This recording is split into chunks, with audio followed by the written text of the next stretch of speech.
আমার সকল ছাত্রছাত্রীরা, তোমরা সবাই কেমন আছো? আশা করছি তোমরা সবাই ভালোই আছো। আজকে আমি তোমাদের কোষে দেখি 17.2 এর 1 নম্বর দাগের অঙ্কগুলো করে দেখাবো। তোমরা দেখো 1 নম্বর দাগের অঙ্কটি কি বলছে। 1 নম্বর দাগের অঙ্কটি, নিচে ত্রিভুজের বাহু দৈর্ঘ্য দেওয়া আছে, না একে বাহু ভেদে ত্রিভুজের নাম লিখি। তাহলে এখানে আমাকে বাহু ভেদে ত্রিভুজ লিখতে বলা হয়েছে। তার আগে আমরা জেনে নেব বাহু ভেদে ত্রিভুজ কয় প্রকার। তো চলো আমরা দেখে নিই। তোমরা দেখতে পাচ্ছ 191 পৃষ্ঠার এটা দেওয়া আছে। বাহু ভেদে ত্রিভুজ 3 প্রকার: সমবাহু ত্রিভুজ, সমদ্বিবাহু ত্রিভুজ, বিষমবাহু ত্রিভুজ। সমবাহু ত্রিভুজ সেই ত্রিভুজকে বলা হয় যে ত্রিভুজের 3টি বাহুর দৈর্ঘ্য সমান। 3টি বাহু, এই 3টি বাহু দৈর্ঘ্য সমান, তাকেই বলা হয় সমবাহু ত্রিভুজ। এবার সমদ্বিবাহু, যে ত্রিভুজের 2টি বাহুর দৈর্ঘ্য সমান, একটা বাহু আর এই বাহুটা সমান আর একটা অতিভুজ থাকে। তাহলে যে ত্রিভুজের 2টি বাহু দৈর্ঘ্য সমান এবং একটি বাহু অসমান, তাকে বলা হয় সমদ্বিবাহু ত্রিভুজ। দেখো এবার বিষমবাহু ত্রিভুজ, যার 3টি বাহু, যে ত্রিভুজের 3টি বাহুর দৈর্ঘ্যই অসমান। দেখো এই বাহুটা ছোট, তার থেকে একটু বড় এটা, তার থেকে এটা একটু বড়। যে ত্রিভুজের 3টি বাহুর দৈর্ঘ্যই অসমান, সেই ত্রিভুজকে বলা হয় বিষমবাহু ত্রিভুজ। তাহলে আমরা বাহুভেদে ত্রিভুজ কয় প্রকার আমরা জানতে পারলাম, 3 প্রকার: সমবাহু ত্রিভুজ, সমদ্বিবাহু ত্রিভুজ আর বিষমবাহু ত্রিভুজ। তো চলো আমরা অঙ্কটি শুরু করে দিই। 1 নম্বর দাগের এ নম্বরে বলেছে 18 সেমি 10 সেমি 3টি বাহুর দৈর্ঘ্য দিয়েছে। প্রথম 18 সেমি, দ্বিতীয় 18 সেমি এবং তৃতীয় 10 সেমি। তাহলে এই 3টে বাহুর দৈর্ঘ্য দিয়ে দিয়েছে। আমরা দেখেছি যে ত্রিভুজের 2টো বাহুর দৈর্ঘ্য সমান হয় তাকে বলা হয় সমদ্বিবাহু ত্রিভুজ। দেখো 18 সেমি একটা বাহুর দৈর্ঘ্য, আর একটা বাহুর দৈর্ঘ্য 18 সেমি।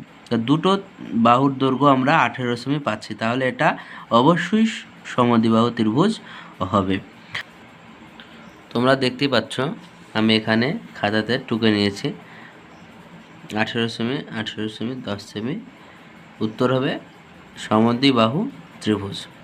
চলো আমরা বিয়ের দাগের অঙ্কটি এবার দেখে নিই। দেখো বিয়ের দাগের অঙ্কটি, 5.2 সেমি, 5.2 সেমি, 5.2 সেমি। তাহলে 3টি বাহুর দৈর্ঘ্যই 5.2 সেমি করে। তাহলে যেহেতু 3টি বাহুর দৈর্ঘ্যই সমান, তাহলে আমি এই ত্রিভুজটাকে কী বলবো, সমবাহু ত্রিভুজ। উত্তর হবে সমবাহু ত্রিভুজ।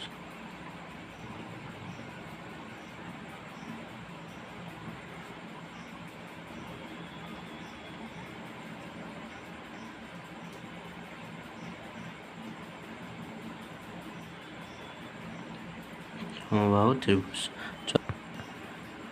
দেখো সিয়ের দাগের অঙ্কটি, 8 সেমি, 2 সেমি, 9 সেমি। দেখো বাহুর দৈর্ঘ্যগুলো সবগুলোই অসমান, একটা 8 সেমি, একটা 2 সেমি আর একটা 9 সেমি। তাহলে 3টে বাহুর দৈর্ঘ্য যদি অসমান হয়, তাহলে সেই ত্রিভুজটাকে বলা হয় বিষমবাহু ত্রিভুজ। তাহলে 3টে বাহুর দৈর্ঘ্যই অসমান, তাই এটাকে বিষমবাহু ত্রিভুজ বলবো। এখানে বিষম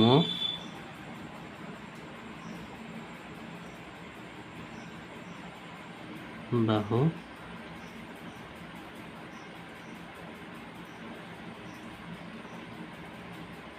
ত্রিভুজ, বিষমবাহু ত্রিভুজ।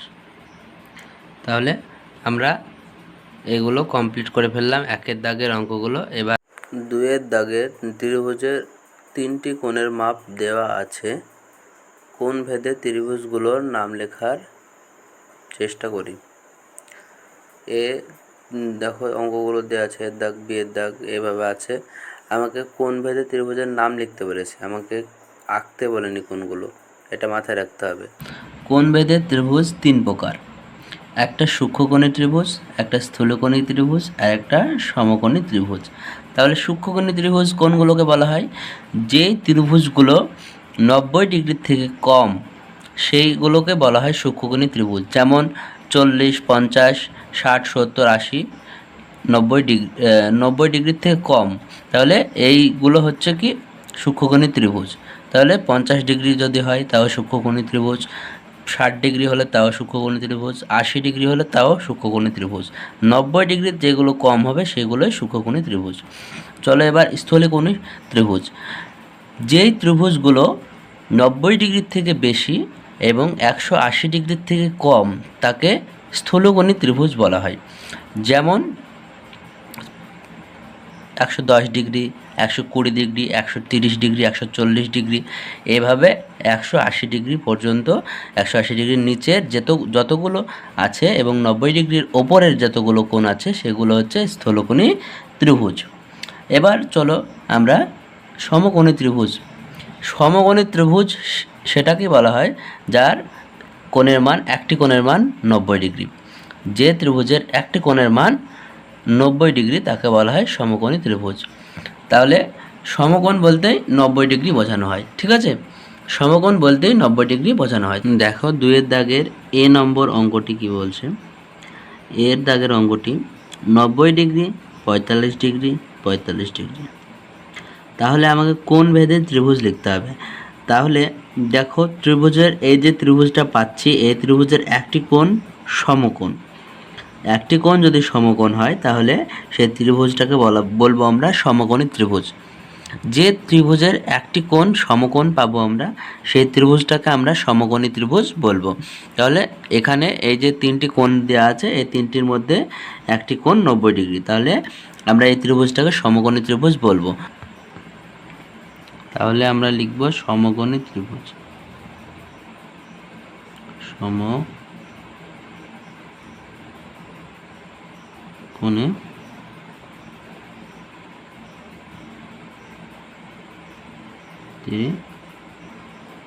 সমকোণী ত্রিভুজ। তাহলে আমার এটা হয়ে গেল। এর অঙ্কটা দেখবো এবার। দেখো বিয়ের দাগের অঙ্কটি দেখো 90 ডিগ্রি, 30 ডিগ্রি, 60 ডিগ্রি।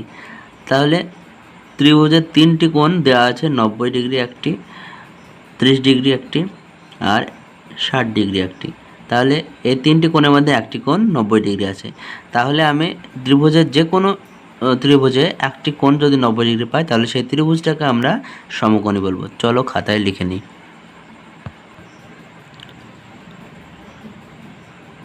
সমকোণী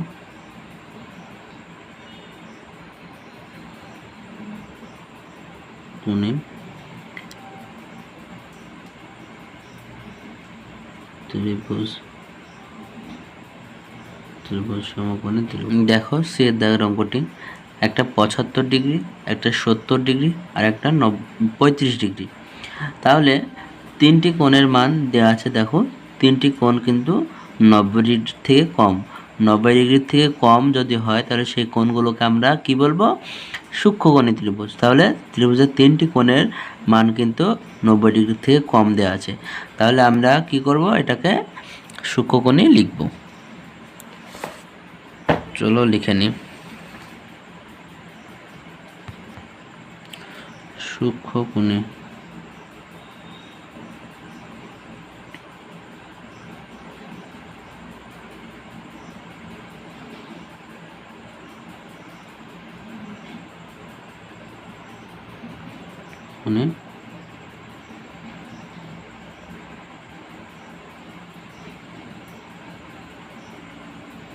চলো আমরা ডি এর দাগের অঙ্কটা দেখব।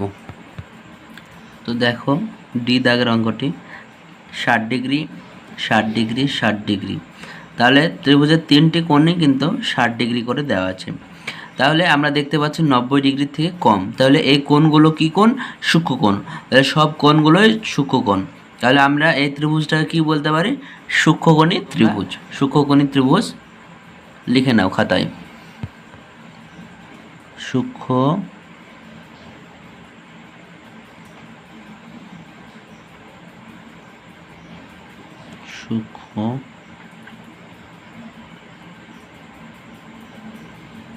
সূক্ষ্মকোণী 3। এবার আমরা এর দাগের অঙ্কটি দেখব। দেখো এর দাগের অঙ্কটি 120 ডিগ্রি, 30 ডিগ্রি এবং 60 ডিগ্রি। তাহলে দেখো একটা ত্রিভুজের একটি কোণ দেওয়া আছে, যে কোণটি 120 ডিগ্রি, এই কোণটা 90 ডিগ্রির থেকে বেশি, তাই তো? তাহলে যে কোণগুলো 90 ডিগ্রি থেকে বেশি হয় এবং 180 ডিগ্রি থেকে ছোট হয়, সেই কোণগুলোকে বলা হয় স্থূলকোণী ত্রিভুজ। স্থূলকোণী ত্রিভুজ। তাহলে কোনো ত্রিভুজের যদি আমি একটি কোণ স্থূলকোণ পাই, তাহলে সেই কোণটিকে বলবো স্থূলকোণী ত্রিভুজ। চলো আমরা খাতায় লিখে ফেলি। এটা হবে স্থূলকোণী ত্রিভুজ।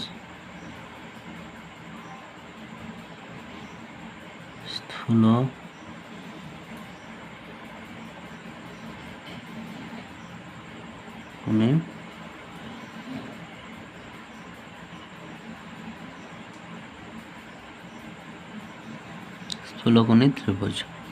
তাহলে আমাদের 2 দাগের অঙ্কগুলো সব কমপ্লিট করে ফেললাম। যদি ভিডিওটি ভালো লাগে তাহলে একটি লাইক কমেন্ট করে দেবে এবং চ্যানেলটিকে সাবস্ক্রাইব করে নেবে। ধন্যবাদ।